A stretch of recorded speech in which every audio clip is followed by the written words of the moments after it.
नमस्कार दोस्तों। तो चलो कॉन्ट्रैक्टर लेजर की क्लास को कंटिन्यू करते हैं। तो मुझे बताओ कि आपको पता चल गया ना कि यार डेबिट कौन सी आइटम करते हैं और क्रेडिट कौन सी आइटम करते हैं। फिर मान लो कि आप गवर्नमेंट हो और मैं कॉन्ट्रैक्टर हूँ, आपने मुझे काम दिया है। तो आपने बोला है कि आप मुझे पेमेंट तब करोगे जब पूरा कॉन्ट्रैक्ट कंप्लीट हो जाएगा, जब कंस्ट्रक्शन पूरी कंप्लीट हो जाएगी। इसका मतलब कि आपने मुझे लमसम कॉन्ट्रैक्ट पे रखा हुआ है। तो मैंने 10 दिन काम किया और मैंने आपको बोला कि मुझे अब पेमेंट दो, मैंने इतना काम कर लिया, मुझे पेमेंट दो। तो आप मुझे वो पेमेंट दे रहे हो। तो अब बताओ कि जो मैंने इतना 10 दिन का काम कर लिया उसको आप डेबिट करोगे या क्रेडिट करोगे। कल मैंने आपको बताया था कि जैसे जब मैं कोई काम कर लेता हूँ और आप उस काम की मेजरमेंट कर लेते हो और मेरा बिल बना रहे होते हो, तो जितना मैं काम कर लेता हूँ तो मेरी आपसे लेने वाली पेमेंट ड्यू हो जाती है। और आपका जो मुझसे लेने वाला बैलेंस है वो मेरी पेमेंट ड्यू होते ही वो कम हो जाता है। तो आप जितनी मेरी पेमेंट ड्यू हो गई या आपका जितना बैलेंस मुझसे लेने वाला कम हो गया उसको आप क्रेडिट कर देते हो। पर आज तो आपने मुझे लमसम कॉन्ट्रैक्ट पे रखा हुआ है, तो 10 दिन बाद भी जो मैंने काम कर दिया तो उसकी पेमेंट ड्यू नहीं हो रही मेरी लेने वाली। मेरी पेमेंट ड्यू तब होगी जब मैं सारा काम कंप्लीट कर दूंगा, सारा कंस्ट्रक्शन फिनिश कर दूंगा, तो फिर पेमेंट ड्यू होगी। तो इसका मतलब ये हो गया कि आप जब लमसम कॉन्ट्रैक्ट में इस केस में मुझे कोई पेमेंट दे रहे हो तो वो एडवांस पेमेंट है। तो इस केस में मेरी पेमेंट ड्यू हो ही नहीं रही, तो आप क्रेडिट किस अमाउंट को करोगे? क्रेडिट आप किसी भी अमाउंट को नहीं करोगे। और जो आप मुझे पेमेंट कर रहे हो वो तो एडवांस पेमेंट है, तो जो एडवांस पेमेंट है वो तो एडवांस पेमेंट के कॉलम में जाएगी। अब इस क्वेश्चन को देखिए, ओपनिंग बैलेंस दिया गया है 900 due to contractor on account of 5% security withheld from his first on account bill for work A. तो हमने कॉन्ट्रैक्टर से 5% के हिसाब से 900 रुपीज़ जो है रिकवर करके विदहेल्ड किए हुए हैं। तो जब रिकवर किए हैं तो मैं उसको क्रेडिट करूंगा, और क्रेडिट का मतलब है माइनस में लिखूंगा। तो मैं इसको लिख रहा हूँ बैलेंस ब्रॉट डाउन, तो सिक्योरिटी विदहेल्ड लिख के अदर ट्रांजेक्शन में -900 लिख रहा हूँ और क्रेडिट में 900 लिख रहा हूँ। तो आगे देखिए, आगे लिखा है कि ₹690 due from the contractor for material issue to him for work A. तो मैं एक तरह से उसको पैसे दे रहा हूँ, मटेरियल इशू किया उसको पैसे दे रहा हूँ, तो डेबिट करूँगा। और अदर ट्रांजेक्शन में प्लस में 690 लिख रहा हूँ और डेबिट में लिख रहा हूँ 690। अब देखो एक्चुअल में कॉन्ट्रैक्टर लेजर बनती कैसे है। जैसे मैं इतनी डिटेल में जो एंट्रीज लिख रहा हूँ ऐसे नहीं लिखी जाएगी इसमें। ये सारी की सारी इतनी डिटेल में एंट्रीज जो है वर्क एब्स्ट्रैक्ट में लिखी होती हैं। हमें इधर जो कॉन्ट्रैक्टर लेजर में इसका नेट इफेक्ट लिखना होता है।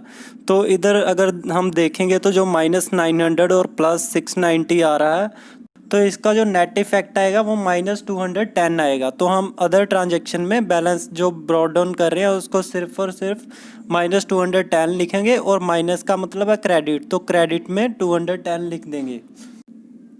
आपने अब यहाँ पर इस बात का भी ध्यान रखना है कि अगर किसी कॉन्ट्रैक्टर के पास बहुत सारे वर्क हैं तो जब बैलेंस उसका कितने सारे वर्क का आ रहा है, तो जब बैलेंस आप ब्रॉट डाउन करोगे तो उसका वर्क वाइज बैलेंस आपको ओपनिंग बैलेंस जो है वर्क वाइज लिखना है। और साथ में जितनी भी ट्रांजेक्शन कर रहे हो तो वर्क को डिफाइन करके, जैसे वर्क ए, वर्क बी, वर्क सी से डिफाइन करके शुरू करोगे, तो जो लास्ट में डिटेल ऑफ बैलेंस दोगे तो ईजी हो जाएगा डिफाइन करना।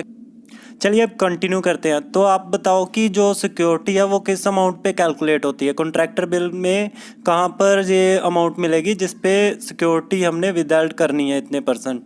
तो आपको पता है कि जो भी सिक्योरिटी है वो net values of work done since previous bill pay calculate करनी है। तो ये वाली कौन सी वैल्यू, एफ की वैल्यू है। आपको मैंने अल्फ़ा कोड वर्ड याद करवाया था, अकाउंट ऑफ वर्क एग्जीक्यूटेड के लिए था। तो आपको पता होगा कि जो फर्स्ट रनिंग अकाउंट बिल होता है उसका ए और एफ सेम होता है, क्योंकि जितना काम हुआ है अभी वही तो टोटल वर्क होगा इस केस में। तो चलिए अब सिक्योरिटी की अमाउंट से total value of work done निकाल लेते हैं और उसको ए वाले कॉलम में 10 नंबर कॉलम में फिल कर देते हैं। तो 900 मल्टीप्लाइड बाय 100 डिवाइडेड बाय 5 कितना आ गया, 18,000। आगे सेकंड रनिंग अकाउंट बिल बना दिया है, तो उसका जो work done up to date है वो 33,000 है, और सिक्योरिटी डिपॉजिट बोल रहा है कि 5% डिडक्ट किया गया है। माइंड में कॉन्ट्रैक्टर बिल बन रहा है ना। अब बताओ कि total work up to date कहाँ पर आएगा इस लेजर में। ये आएगा ना 10 नंबर कॉलम में, तो 33,000 टोटल वर्क पहले ही लिख दो, और वर्क ए सेकंड रनिंग अकाउंट बिल लिख दो यहाँ पर। तो आपको पता है जब सेकंड रनिंग अकाउंट बिल बनाते हैं तो जितनी भी विद ऐड की गई अमाउंट होती है तो वो हमने रिफ़ंड करनी होती है। तो सिक्योरिटी जो विद ऐड करते थे वो कॉन्ट्रैक्टर बिल में कहाँ पर आती थी, लाइन नंबर 5 में। तो वो वाली हमने 5A में जो आई थी 5B में अब रिफ़ंड कर देनी है। तो यहाँ पर 210 जब रिफ़ंड करेंगे तो डेबिट करेंगे तो प्लस का 210 लिख दो। और जो 33,000 टोटल लिखा तो फर्स्ट रनिंग अकाउंट में टोटल वर्क कितना था 18,000, और इस सेकंड वाले में टोटल वर्क कितना है 33,000। तो हम जानते हैं कि जो प्रीवियस बिल में टोटल वर्क होता है और इस बिल में करंट बिल में टोटल वर्क होता है, जब उनका डिफरेंस निकालते हैं तो net work since previous bill निकल आता है। तो इनका डिफरेंस निकाल के net work since previous bill जितना मैंने काम कर दिया वो आपकी पेमेंट आपसे मैंने पेमेंट लेनी है, तो आपका बैलेंस जो कम हो रहा है आप क्रेडिट में लिखते हो। तो 9 नंबर कॉलम जो एफ है net value of work done since previous bill, उसमें 15,000 लिख दो आप, 33,000 माइनस 18,000 करके। अब याद करो कि 5 जो सिक्योरिटी डिपॉजिट है वो कहाँ पर था कॉन्ट्रैक्टर बिल में, लाइन नंबर 8B में था ना। तो जो सिक्योरिटी डिपॉजिट है वो वर्क से रिलेटेड आइटम नहीं है, तो जो भी वर्क से डायरेक्टली रिलेटेड आइटम नहीं होती है उसको हम कॉन्ट्रैक्टर लेजर में कंसिडर नहीं करते हैं। तो ये सिक्योरिटी डिपॉजिट वाली एंट्री यहाँ पर नहीं आएगी। तो अब आप सोचोगे कि ऊपर जो सिक्योरिटी थी वो इसमें कंसिडर क्यों हो गई, तो वो आ रही थी लाइन नंबर 5 में। तो आपको बता दूं कि जो लाइन नंबर, तो अब आप याद करो जब भी सिक्योरिटी विद ऐड करके वर्क में रख ली जाती थी तो लाइन नंबर 5 में डाल दिया जाता था उसको, और बाद में उस नेक्स्ट बिल में उसका रिफ़ंड करके फिर लाइन नंबर 8B में डाला जाता था।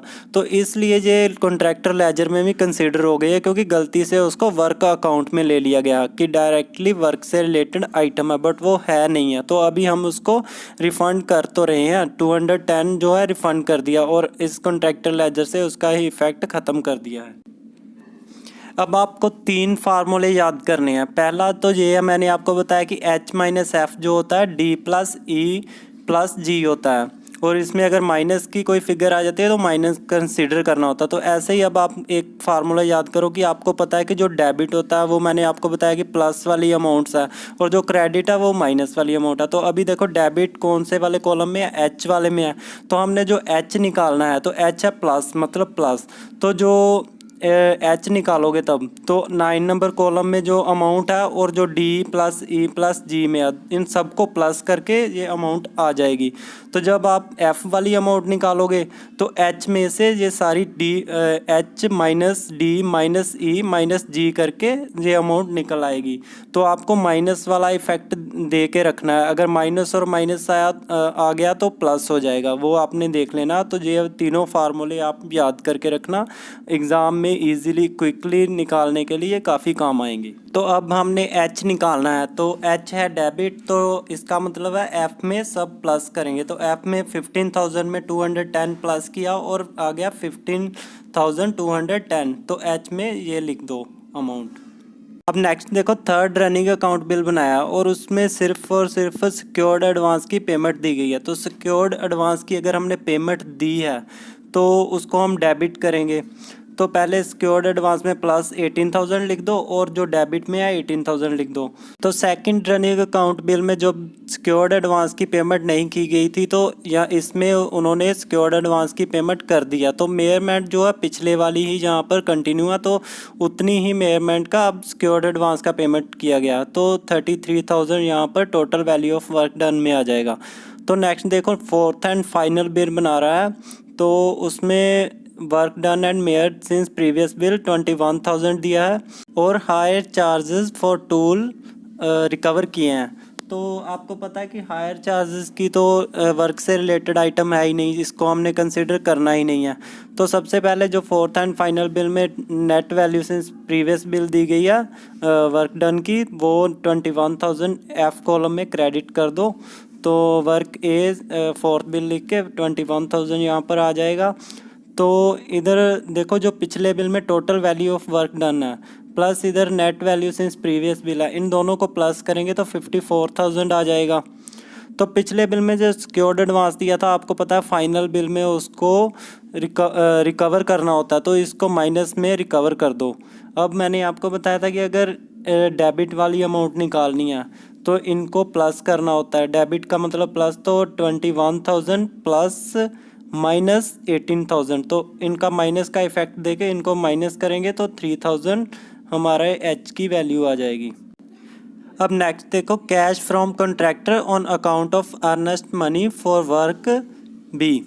तो ये वाली अमाउंट आपने कॉन्ट्रैक्टर बिल में कभी देखी थी? नहीं आएगी, तो ये वर्क से रिलेटेड है ही नहीं है। ये कैश बुक की एंट्री है, कैश बुक में आएगी और कॉन्ट्रैक्टर लेजर में भी नहीं आती है और ना ही कॉन्ट्रैक्टर बिल में आएगी। हाँ, अगर रिकवरी की जाती है तो कॉन्ट्रैक्टर बिल में रिकवरी के लिए आ जाएगी, पर कॉन्ट्रैक्टर लेजर में फिर भी नहीं आएगी क्योंकि वर्क से डायरेक्टली रिलेटेड नहीं है। तो आगे देखिए, steel valued issued to contractor for use on work B. तो मटेरियल इशू किया गया वर्क बी के लिए, तो वो आपको पता है कि अदर ट्रांजैक्शन में आएगा और प्लस के साथ आएगा, उसको डेबिट में लिख देना। तो आगे fine for delay for first on account bill for work B. तो फर्स्ट रनिंग अकाउंट बिल बनाया गया तो 75,000 दिया गया। तो हम आपको पता है कि जब भी क्वांटिटी दी गई होती है तो हमने quantity total value of work done उसको समझना होता है। तो इसको सबसे पहले फर्स्ट रनिंग अकाउंट बिल है, इसको total value of work done में 75,000 लिख दो, और जो फर्स्ट रनिंग अकाउंट बिल है तो नेट वैल्यू भी उतनी ही आएगी। तो जो पिछला स्टील इशू किया गया उसको रिकवर करो।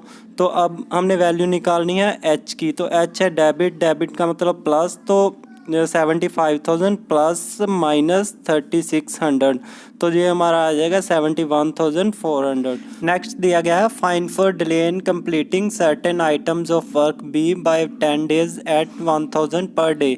तो फाइन फॉर डिले जो है वो वर्क से रिलेटेड आइटम नहीं है, 8B में आती थी, तो ये कॉन्ट्रैक्टर लेजर में कंसिडर नहीं होगी। तो इनको टोटल करो, सभी जो डिफरेंस निकल ही नहीं रहा है तो डिटेल ऑफ बैलेंस में नील आ रहा है। अगर डिटेल ऑफ बैलेंस में पॉजिटिव होता तो इसको वर्क वाइज हम इसका अदर ट्रांजैक्शन का यहाँ पर डिटेल देते कि किस किस वर्क की कितनी कितनी ट्रांजैक्शन वाइज बैलेंस बचा हुआ है।